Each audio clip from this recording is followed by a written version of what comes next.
San நீளமா? முழம் நீளமா? அந்த ஊரில் வையாபுரி என்பவர் வட்டிக்கு கடன் கொடுப்பவராக இருந்தார். அவரிடம் முருகேசன் என்ற வியாபாரி 100 வராகங்கள் கடன் வாங்கியிருந்தார். வையாபுரி முருகேசனிடம் பலமுறை அலைந்து கேட்டுப் பார்த்தும் முருகேசனோ வட்டியும் தராமல் அசலும் கொடுக்காமல் அலைக்கழித்தார்.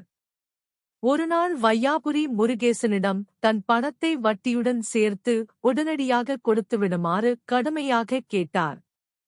முருகேசனோ, நாளை நான் வயலில் வேலை செய்து கொண்டிருக்கும் போது வந்து கேளுங்கள்.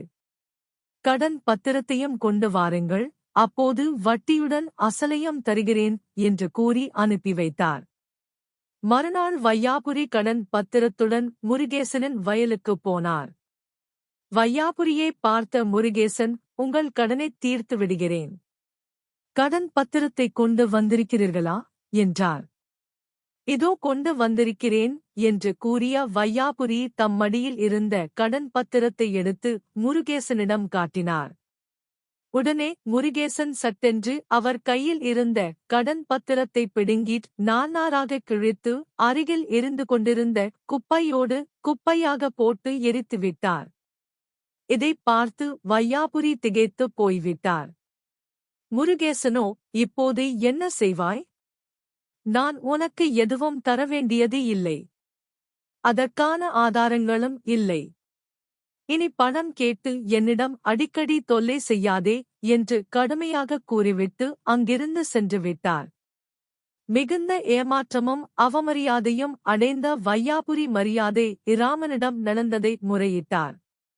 அனைத்தையும் பொறுமையாக கேட்டுக் கொண்டிருந்த மரியாதை இராமன், முருகேசன் எழுதிக் கொடுத்த கடன் பத்திரம் எவ்வளவு நீளம் இருக்கும் என்று கேட்டார். 1 ஜான் நீளம்தான் இருக்கும் என்றார் வையாபுரி. நாளைய தினம் இதே கேள்வியே உங்களிடம் கேட்பேன்.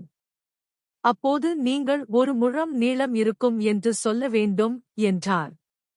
வையாபுரியும் சம்மதித்தார். மறுநாள் வழக்கு மன்றத்திற்கு வந்தது. மரியாதை இராமன் முருகேசனிடம், நீர் வையாபுரியிடம் 100 வராகன் கடன் வாங்கியது உண்மையா என்று கேட்டார். இல்லை ஐயா என்று மறுத்தான் முருகேசன். நீ கடன் வாங்கிக் கொண்டு கடன் பத்திரம் கூட எழுதிக் கொடுத்ததாக வையாபுரி சொல்கிறாரே என்றார் மரியாதை இராமன். பொய், நான் இவரிடம் கடன் வாங்கவுமில்லை. கடன் பத்திரம் எழுதி கொடுக்கவும் இல்லையூட் என்றார் முருகேசன். மரியாதை இராமன் வையாபுரியைப் பார்த்து, இவர் உம்மிடம் கடன் வாங்கிக் கொண்டு பத்திரம் எழுதிக் கொடுத்தார் என்று சொன்னீர்கள் அல்லவா? அதன் நீளம் எவ்வளவு இருக்கும் என்றார். 1 முழம் நீளம் இருக்கும் என்றார் வையாபுரி. உடனே முருகேசனுக்கு கோபம் வந்துவிட்டது. ஏன் புழுகுகிறாய்? நீ கொடுத்த 100 வராகனுக்கு 1 முழத்திற்கா பத்திரம் எழுதுவார்கள்? 1 ஜான் நீளம் கூட இருக்காது என்றார் ஆவேசமாக. இதைக் கேட்ட மரியாதை இராமன், ஆமாம், அவரை அப்படி புழுகுமாறு நான் தான் சொன்னேன். அதனால் தானே இப்போது வாயாலேயே நீர் உண்மையைச் சொல்லிவிட்டீர் என்றார்.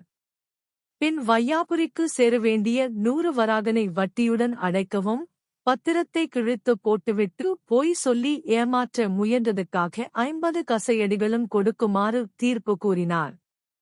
மரியாதை இராமன் சாதுரியமாக உண்மையை வெளிக்கொண்டு வந்ததை ஊர் மக்கள் மிகவும் பாராட்டினார்கள்.